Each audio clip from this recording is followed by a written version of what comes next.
So, I like to talk about gaming news. It's just something I find interesting because I like gaming. And so, this will be reposted as a standalone video. I'm still working on kind of this look because I like doing this live. It's just something I can edit quickly and put um, into YouTube as static content. And I think it'll be good for like tomorrow, midweek or whatever. It'll hopefully be uploaded by then. But I don't want to digress or introduce myself too much. Let's talk about some gaming news. So the first thing is let's talk about PlayStation. That was a weird transition. It wasn't supposed to look that way. Okay.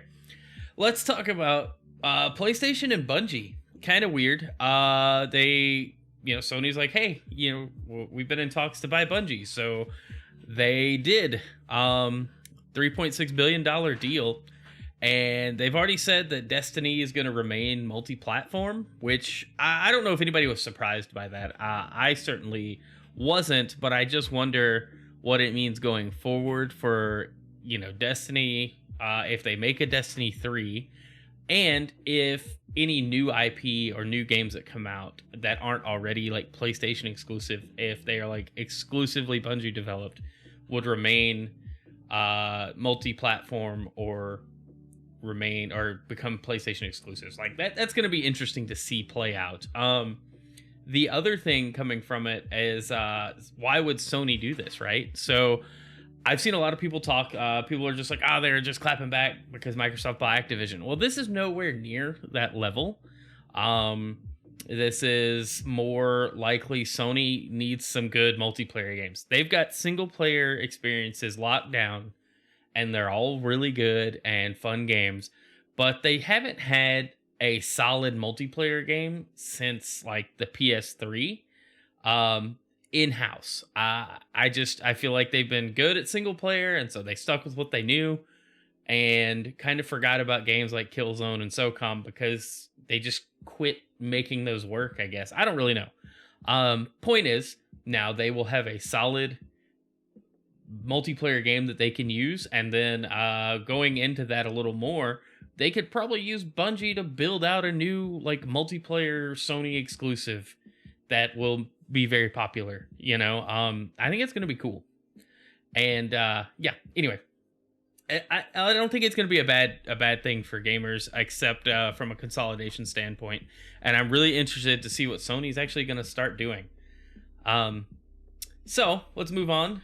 The next thing, Apex Season 12 Defiance had a reveal trailer. If you've followed the channel or seen, anything that I do, like posting shorts or reels, I have posted a lot of Apex clips. I did stream a lot of Apex in the past, kind of took a break from it, but I've jumped back into it recently, and this season looks awesome. We've got a new character, not really a new character, a new playable character in Mad Maggie. She's got some cool abilities. The new Control limited time mode is 9v9, like King of the Hill. Looks pretty awesome. They're adding prestige skins that look like they are dynamic skins in-game. That's pretty awesome. They are sabotaging Olympus, which I don't know why. They always have to like break the maps. But Olympus is one of my favorite maps. I really enjoyed it. It made me a decent sniper, at least in my opinion, because if you watched me play like Halo, I'm a trash tier sniper. So I'm looking forward to getting back to Olympus because I just enjoyed the map. And then they also talked about the 3-year anniversary, which is actually going to be pretty decent rewards. If you haven't played a whole lot of Apex, this would be the time to start, because each week you get a free legend. So it's like Octane, Watson, and Valkyrie. And then you also get anniversary loot packs. And so that's pretty nice. And then if you get all 3 weeks, or I have to go look at it, but if you get all 3 weeks, you also get like a legendary anniversary pack, which looks pretty legit. Like it's going to come with some, rare stuff. So, just play some Apex. Now's the time. But Season 12 is coming pretty soon, and it looks awesome. So our next topic here, Final Fantasy VII 25th Anniversary. If you've ever wanted to feel old, this is the time. Final Fantasy VII was huge back in the day. We just got FF7 remake not that long, a couple years ago, a year ago. Was it 2? And we're waiting on remake part 2, and so maybe that'll be shown soon. We got some tweets from the Square Enix account regarding Final Fantasy from some big names on the franchise, and they are talking about multiple projects in the pipeline. They've got the mobile game, the first soldier coming out pretty soon. It's looking pretty good. I think if you're a fan of Final Fantasy VII, this is the year to really get hyped. The only thing I want to know is, why hasn't Remake been published on Xbox yet? It's on PC. It looked like it was going to be a timed exclusive on PlayStation, and it's kind of obvious at Square. They've been putting all of their games on PC lately. I just don't see why this isn't on Xbox yet. I mean, Xbox got Kingdom Hearts recently, all of it. So where's Final Fantasy VII Remake? I imagine it's coming eventually, but I'd like it to come sooner rather than later, to be honest. But yeah, so pretty cool. If you like Final Fantasy VII, it's the big anniversary. It also coincides with the 35th anniversary of just Final Fantasy in general. So this is a big year for Square. Their bread and butter franchise has a lot to live up to this year. With Final Fantasy 16 on the horizon. We got Stranger of Paradise, Final Fantasy Origin, looking really interesting. I'm hoping to check that out when it comes out. And then now we should get more news on Final Fantasy VII stuff. I don't know if multiple projects just means just Final Fantasy VII projects or what, but it's interesting that this Final Fantasy is essentially its own franchise in the grander Final Fantasy series. So pretty cool to see. Let's go on to our next topic here, which is, there we are. Pokemon Legends Arceus launched on Friday. Saturday, we did a stream of it. We're playing that tonight, and it is fantastic. Hands down, one of the best Pokemon experiences I've had so far. And it was the 4th biggest Pokemon launch of all time. And if you think about that, that's insane. Like, this is new formula. I think this shows that we were all ready for something completely new. And I am here for it. I'm hoping that either they continue Legends as its own series and explore the past of all the regions, or integrate these mechanics into the main games. And I would like either, both. It doesn't matter. I really like the way this game plays, and I can't wait to jump back into it tonight on tonight's stream. Yeah, it's just huge. And then it doesn't hurt that nearly all of the reviews for the game have been positive. The graphics are obviously the biggest weakness the game has, I think, but everything else has been fantastic, and so I can't wait to see what else comes from the Pokemon Company with this game. So with that wraps up all of the news, and I want to try something a little different, giving a little bit of opinion on just something in the gaming world. And so I'm going to try to do that every week that I can do the gaming news series. So let's go into an opinion that I don't know how many people will actually care about. Let's see. There we are.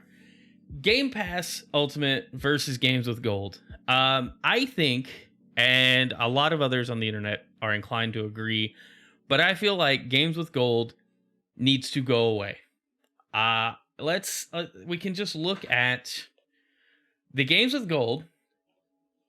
I mean, if you look at this lineup, I don't know anything about 3 of the 4 games, and I have never played any of these games. So on the surface, hey, it's something new to check out. It's, okay. They're free. The 360 games are free for, as long as you redeem them, they never get removed from your account. So even if you let gold lapse, you still keep the 360 games. But the other 2 are tied to your subscription status, and that's, it is what it is. If you like these games and never played them, or if you've never played them and just like experiencing new games, okay, seems all right. I just don't know anything about Broken Sword, and that's Broken Sword 5. I don't know. So in my mind, the last year or so of games with gold, I've honestly forgotten to go redeem most of them because most of them I have no interest in playing. So what I think should happen, and we'll compare this, before I go into what I think, compare this with February's Game Pass lineup. You've got Crossfire X, which looks pretty cool. You've got Ark, like Survival Edition or something, a special edition of the game. And then the rest of the games on here just look interesting, but they're all new games or relatively new games, right? So what I think should really happen here is I really think that games with gold should disappear and go into Game Pass Ultimate, where every month you maybe make it like Audible, where every month of Game Pass Ultimate you go redeem a game on the service, or you get like a credit or something, to where your games with gold experience, you're still getting free games that you own, but you're not restricted to this terrible lineup, right? Like, the games with gold service is not, it doesn't have the value that Game Pass has. And it's weird, and it's just kind of hanging on, and I don't think it belongs anymore. I think, in an extension of that thought, that the entire gold tier subscription should just disappear, and you either have Game Pass or Game Pass Ultimate. And if you have Game Pass Ultimate, you get the paid online benefits, and that would come with, whatever way to make a free game or two that you own part of your library. Again, give you a credit or 2 credits. Like, I think the Audible model would be pretty good, where you can just go redeem a game that's currently in Game Pass and keep it forever and just make that part of your subscription. You could up the price to maybe compensate for that. There's so many things you could do to just make games with gold disappear and add that much more value to Game Pass Ultimate. And so that's what I think needs to happen. I think, again, games with gold just needs to go away. So that does it for gaming news for the week. If you're watching this on YouTube, it was recorded live. And so for everyone that's watching live right now, I'm sorry. But if you're watching on YouTube, be sure to like and subscribe and do all the things that help the video and help everybody on the channel find my stuff and help the channel grow. YouTube has been pretty awesome lately, and I want to keep that momentum up throughout the year, and I'm hoping to get more of these videos out every week. So thanks for checking out the video, and bye. Nice.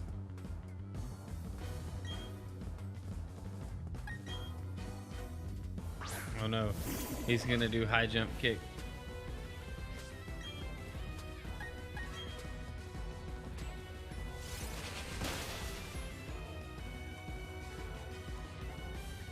Oh, yes. Yes. It's just...